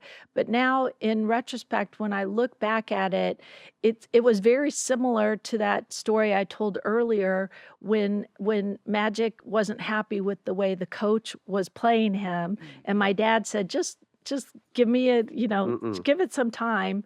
And, Magic wears his heart on his sleeve. Yep. When he feels something, that's Speaks it. right there. Mhm. And so that day, it was the last game of our regular season. And I was driving to Staples Center, and I get a call from Tim Harris, who's head of our business operations. And I answer the phone because I'm late and I'm supposed to be at Staples Center. I'm not there yet. And I just answer the phone and I said, I got a flat tire. I'm on my way. I'll be there soon. And he goes, turn around. And I go, no. I'm okay. Like I got it fixed. I'm on my way. I'm going to get there. And he goes, no. He goes, Magic just quit. I go, what are you talking about? And he goes, I don't know what's going on. He's on TV right now. Right. And I said, oh my God. So, we turn around and we convene at our headquarters in El Segundo and try to figure out what's happening. And I think had I been on time, because Magic was looking for me, and when he was looking for me, he, people are like, I don't know where Jeannie is. She's not here yet. I'm not in my usual spot. He Went ahead and walked did by the the media. media, and Let that's it when all he, out. so if I had been on time, he probably would have, but he did say he was afraid to see me because I Would've would talk him out of it because I would have started crying. So I get why if he wasn't happy, I wouldn't want him to be in a job where he's not happy. That's when you want to keep your 2 feet on the ground and say, I don't really know what's happening here. And then the rumors and it's like, I accidentally sent an email to Magic where I was really thinking I was talking to Rob, but I was making fun of Magic. And I never emailed with Magic. Right. I That's a talked to him, conversation, right. Like it was an Right. email. But the rumors were just like out of control. And so I knew that something was feeding it and that we had to kind of shore up, Some the loose leaks ends, that were yeah. taking place. Yeah. And, we got our feet on solid ground. Well, because it's you guys have experienced so much success, so it's almost like and it's crazy to think because this is really your life and you've been through a lot, but people were happy to see the Lakers struggle because you guys have done so fucking well and won so many championships. So to see, oh, they are a little bit normal. Oh, they do have some leaks in the ship. Like people really enjoyed that time, and me as someone who played as long as I played, always had a special place in my heart for your organization because I grew up watching Magic. He was my favorite player, my favorite team. It was just kind of hard to see where you guys were at currently. Obviously, I didn't know the behind the scenes situation. I'm just getting done playing, but it's just like it looks like a lot, but you guys never stay down long is the thing. You know what I mean? And that's obviously a hat off to you because you've kind of been on this journey the whole entire time. Well, I went back to the way my dad ran the team. And it didn't mean, my dad didn't win every single year, but it's like you have to get things in the right order. And we were all over the place. And now, and I wouldn't have faulted after Magic stepped down. I wouldn't have faulted LeBron coming back and saying, this isn't what I signed up for, because Magic was a big reason why He came. LeBron came to the Yeah. Lakers to begin with. LeBron wasn't going to waste the last few years of his career being in a place that didn't know what it was doing. Right. And so he could have easily said, I want out, I want to go somewhere else.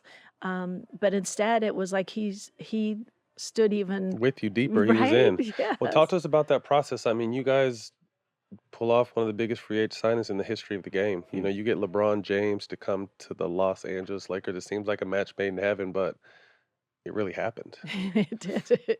It did. And like I said, I value a player's career because it's such a small amount of time that a player can be, playing at his top level.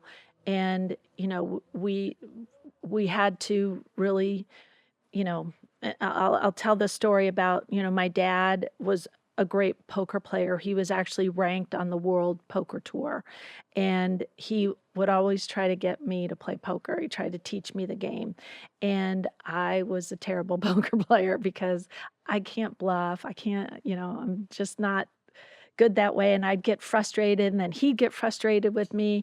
And he goes, I want you to know why I'm trying to teach you this game. He goes, people think that, poker's like it's a lot of fun, but it really is about stamina, and it's about like hanging in there until you get the cards. And most people don't have the patience to wait for the cards. He said, I know you have patience. I know you have perseverance. He said, but when you get the cards, you have to be able to go from 0 to 100. And I'm not sure you can do that. I'm not sure that's in your personality to do that. And, it's like now we had LeBron and we had assets You had to go all in. to get, a player like Anthony Davis. And that was really, really difficult for me because I get attached, especially those young You got a players. great young core. Right. But in order to get a great talent, you have to give up great talent. So I like to think that I have that gene that he was talking about. What he was looking for. Yeah. Talk to me about what LeBron, the man, has meant to your guys' organization. Obviously, he, like I said, he weathered the storm with Magic leaving, a bad season. Trades happen. A lot of stuff is going on. You guys are able to get AD, but he kind of seemed like, from the outside looking in, it looks like he's kind of, we're never going to get over Kobe's passing, but I think he kind of eased the passing. He was able to help bring a title back this past year. What has he just meant to the Laker brand, and what has he meant to you as a person? When he signed with the Lakers, there were some people that put up murals, and some people didn't fans like that. defaced it, right? Yeah, And LA people don't play. That's the Right. one thing. They're diehard Dodger Laker fans, but Kobe is God. Right. So for LeBron to come in right away and be muraled like, some greats like Laker fans were having, he had to earn that. Right. If you're a Laker fan, you have to be happy that he's here. Like he's coming to us Laker fans. So I didn't understand that, but like you said, it's people you have to earn your love here, and he did. I mean, Absolutely. he did exactly what he said he would do, and he wanted to lead this team to a championship. He's fearless. And I think in the social unrest of last summer, I was really just so impressed with his composure and his purpose in the things that he said.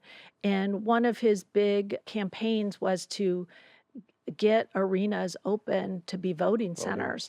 And I didn't really understand like how much of a difference that would make, but it did. And he's not one to back down from a challenge.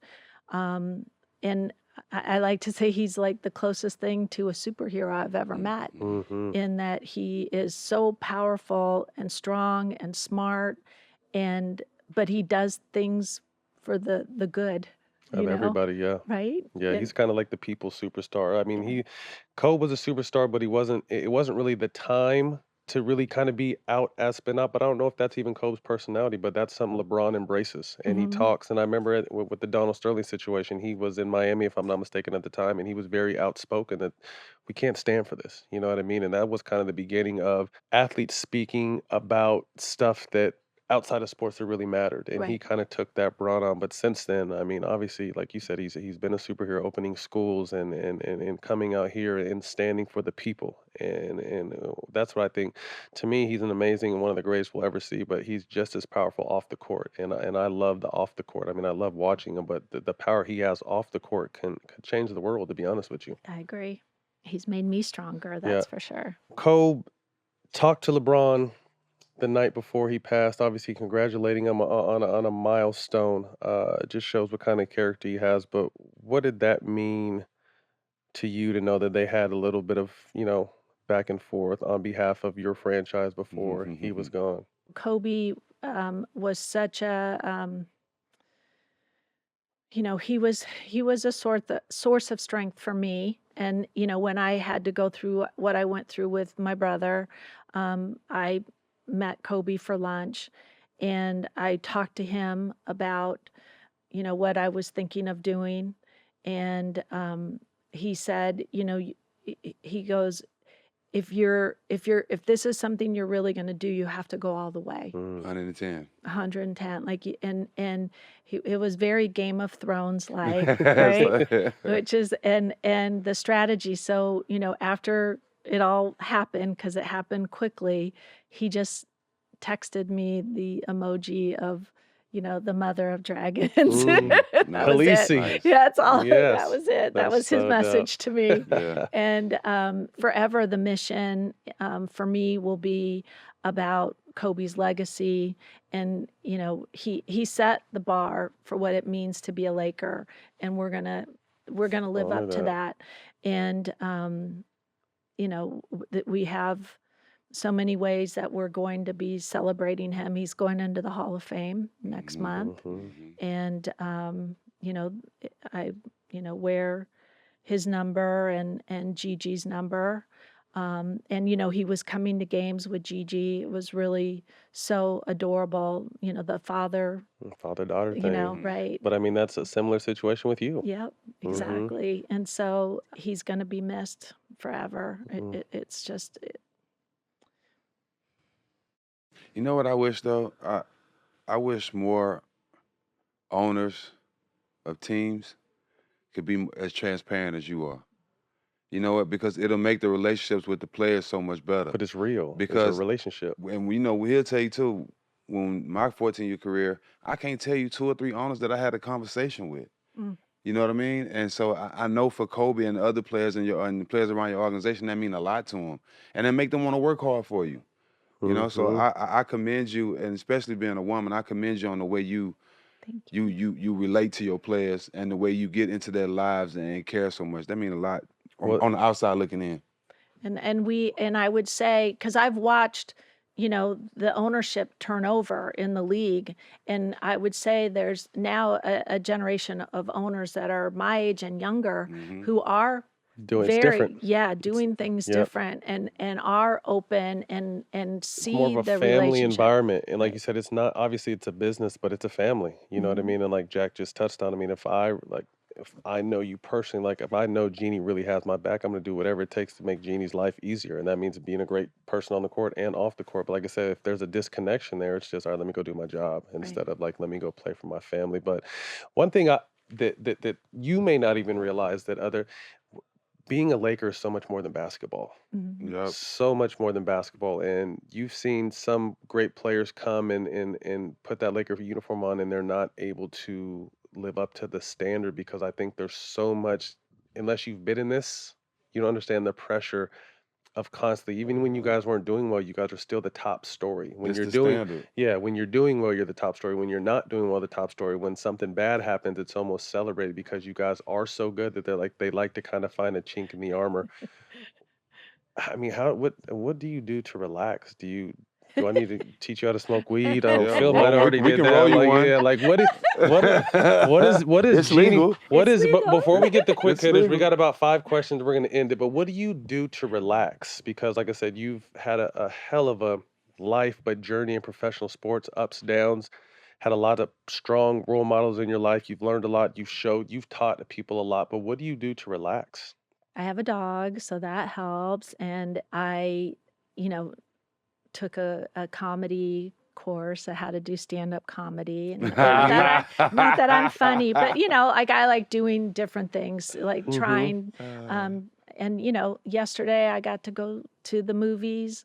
That was taken away from us for a year, Yeah. and so I got to see Godzilla and Mm-hmm. King Kong, which is like, yay! Mm-hmm. Like just that just takes your mind somewhere else for a couple hours, Mm-hmm. and I live a pretty simple life, and enjoy friendships and competing. And it's hard, like when we talk about, like, wanting owners to be more transparent, and it doesn't mean that we're soft, Right, right? right. I mean, there is nobody I like to beat better than Michael Jordan with Charlotte, or with the Boston Celtics, or whoever. It's like, but you have to respect your opponent. And when I accepted the trophy, I talked about each team that we met along the way and thanked them for bringing out the best in us. And I think that's it. It's really important, and sports has to keep that. That's the lesson that we want our children to know, is that you appreciate the person that competes with you, because that allows you to be the best that you can Right. be. And there has to be that respect of your opponent. And I'm not for dividing, and hating. And I don't want to see another team engulfed in fire. Right. Like Right. but I want them to bring their best game to us. Right. Because then we're not You just really you just right. told the Nets to bring it on. I did. You I told the Nets. did. You told the Nets you want all the smoke. You guys bring that well, shit from I- you- Brooklyn out here. Well, it's like, Golden State had, a great run, and they have great players and great, front office, and, they set the Starts at bar 2. higher. And like, I really appreciate when teams do that, and and that they know how to create a roster that complements each other, and Right. that they're not just spending money to spend money, like you're going to buy a championship, because you cannot buy a Not at all. championship. Not That at doesn't all. happen. All right, well, quick hitters. First thing to come to mind, let us know. If you can go back one night in Laker history and relive it again, which moment would it be and why? So many. I'm surprised you remember half the stuff we asked her. She's It's been on around point so too. long. Right, she's on point too. Memories A1. I guess the 2000 championship, winning at Staples Center, and that parade that we had, because Staples Center was just built and there was nothing around it. So we had hundreds of thousands of people, as far as the eye could see. That still gives me chills. Dope.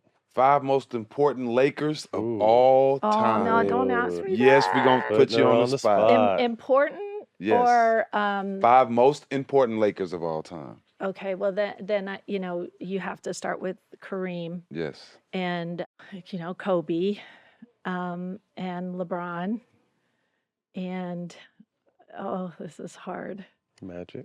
Magic, yes, of course, Magic. Yeah, Magic might be number one. No, Kareem. I don't know. Like they like that. It's so hard. You got that's 4 4. though. Well, You don't have yeah, to put them on. and Shit. important. Phil? Well, does he count as Yeah, a I Laker? mean, yeah, Okay, absolutely. then Phil. There you go. That's a nice. Okay. Top 5 Lakers celebrity fans. Let's see. Jack Nicholson, My guy. Diane Cannon. There's a reason he sits next to the visiting bench, That's by my the guy. way, right? That's It's my like guy. you just never know what Jack's thinking. Mm-hmm. Diane Cannon. I'm gonna throw out Denzel Washington. I was about to say, you got to put Yeah, this. he sits right near me, so I get to see Denzel. We need to see more of him. Oh gosh. What about Andy? Andy Garcia, he's fantastic.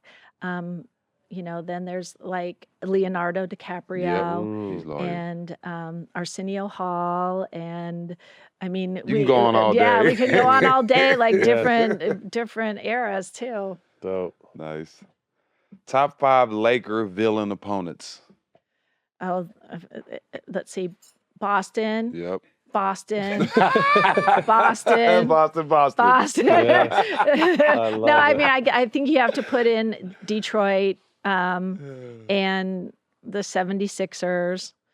And, I like there is that carryover with the Knicks a little bit, but, we need, they're out going in the right direction. So maybe the Knicks. San Antonio stopped the Lakers from having 10 championships. Yeah, I'm sorry. San Antonio, I forgot about.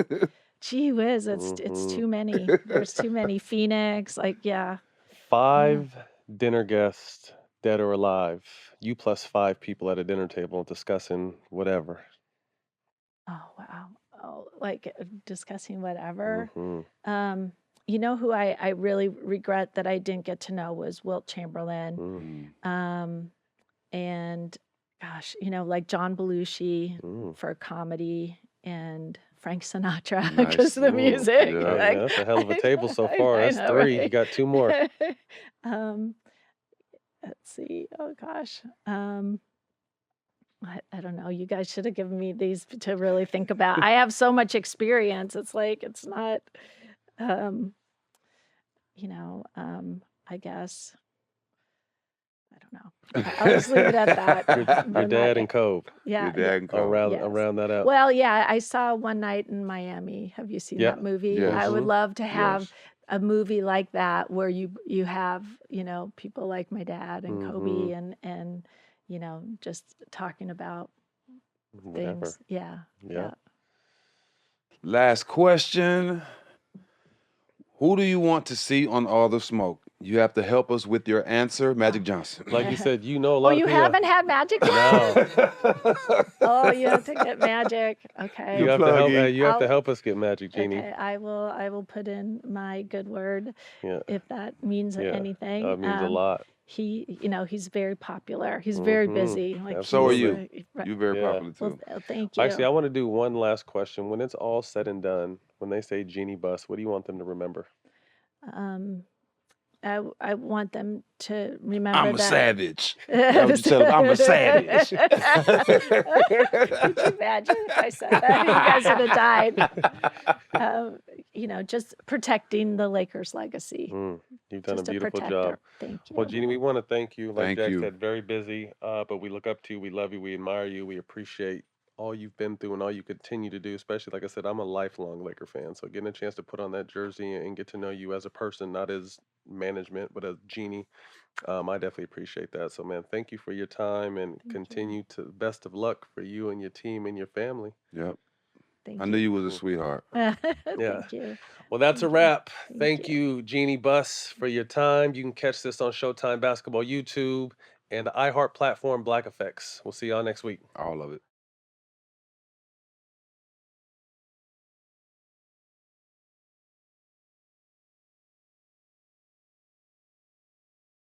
City is on edge. You don't want National Guard on every corner. This is where the ask comes. I can do this on my own, or we can work together. You tread lightly this time. You're gonna make a mess. Yeah, well, I love making messes. Maybe there's some justice in the world. Someone cares about the truth. You make sure the right thing's done. It's bigger than the two of us now.